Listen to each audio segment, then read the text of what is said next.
Hi, I'm Erin Henley, professional makeup artist, and today I'm going to show you how to use Cetaphil.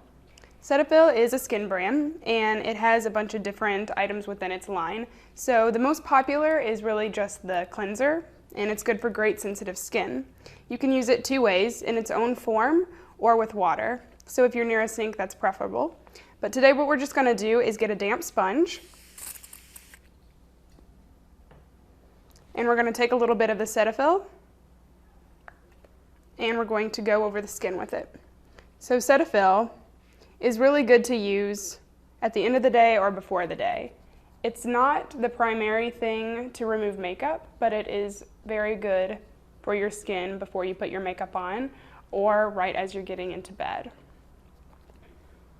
And what you're going to do is how to use it is really just to, you can use a sponge or your fingers, and you just squeeze the product in ample amounts and just go over to the skin. Now this can be left on the skin or it can be rinsed off. So there's really no way to mess it up, which is great. So a little bit does not go a long way, so it's okay to go back over it. And I recommend to leave it on for a while. It'll set into the skin and it'll really help it out.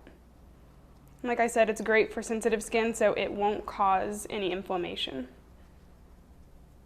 And be sure to go over the eyes. And of course the neck.